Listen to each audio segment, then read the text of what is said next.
Voici la correction de l'exercice concernant l'introduction dans le modèle de nouvelles sources de revenus et de nouveaux impôts. Je vous rappelle en quoi consistait l'exercice. À partir du modèle disponible, il fallait comparer deux chocs.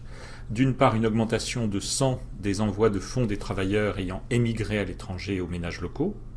D'autre part, une augmentation de 100 des transferts de l'État aux ménages.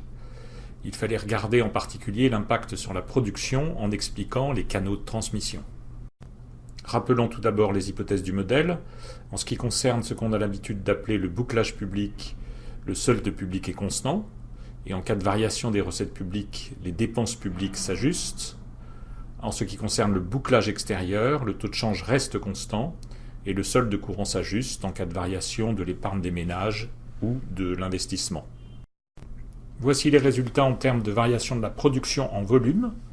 En cas d'accroissement de 100 des envois de fonds des travailleurs ayant émigré à l'étranger aux ménages locaux, la production augmente de 0,1% dans l'agriculture, elle baisse de 0,4% dans l'industrie et elle augmente de 0,3% dans les services.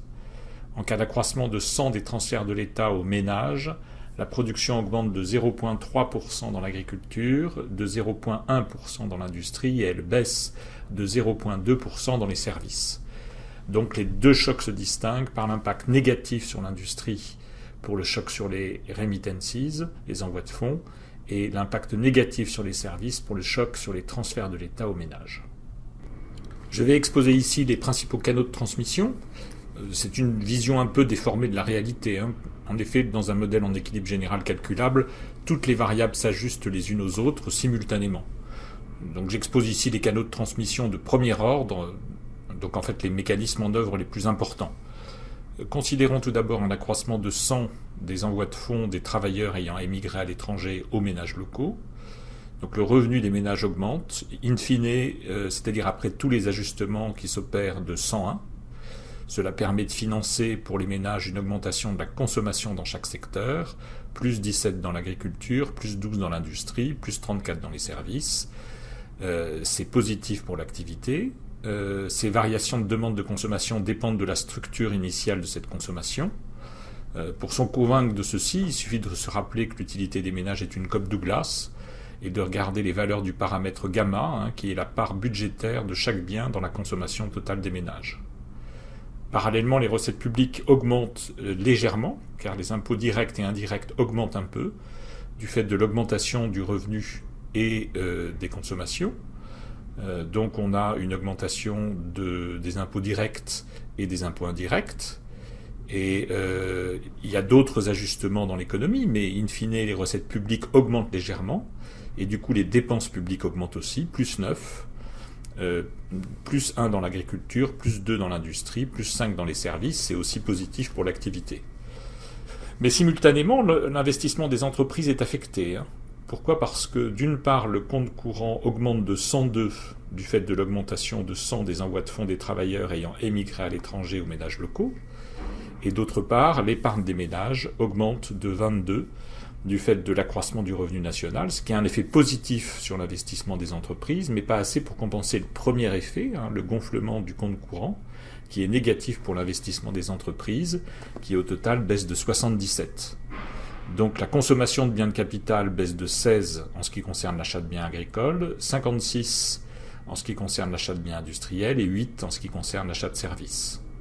Au total, la demande de biens, et donc la production de biens, augmente dans l'agriculture et dans les services, mais elle baisse dans l'industrie, car ce dernier canal est important, l'augmentation du compte courant, qui implique une éviction de l'investissement privé. Et comme cet investissement privé est principalement composé de biens industriels, au total, la production de biens industriels baisse significativement, moins 41, alors que la production dans l'agriculture et les services augmente légèrement. Considérons maintenant l'accroissement de 100 des transferts de l'État aux ménages. Le revenu des ménages augmente, in fine, c'est-à-dire après tous les ajustements qui s'opèrent de 99. Cela permet de financer pour les ménages une augmentation de la consommation dans chaque secteur, plus 19 dans l'agriculture, plus 13 dans l'industrie, plus 40 dans les services. C'est positif pour l'activité. C'est une augmentation qui ressemble à celle provoquée par le premier choc. Et là encore, ces variations de demande de consommation dépendent de la structure initiale de cette consommation. Il n'y a pratiquement pas d'effet ici sur le compte courant ou un effet de second ordre. Par contre, l'épargne des ménages augmente du fait de l'augmentation du revenu disponible. C'est le canal le plus important, jouant sur l'investissement des entreprises. Et cet investissement des entreprises augmente légèrement de 25 du fait de l'augmentation de l'épargne. Donc la demande de biens dans chaque secteur pour motif de formation de capital augmente. Par contre, il y a un effet dépressif significatif sur la demande qui va jouer. C'est l'effet sur les dépenses publiques. L'accroissement de 100 des transferts de l'État aux ménages a tendance à creuser le déficit public. Même si les recettes publiques augmentent par ailleurs, légèrement, pour garder le solde public constant, il faut baisser les dépenses publiques de 98. Et donc ça baisse la demande du secteur public dans l'agriculture de 11, de 24 dans l'industrie et de 65 dans les services. Donc l'effet dépressif est très fort dans les services, car la part des services dans les dépenses publiques est très forte. Regardez la valeur par exemple du paramètre alpha_G.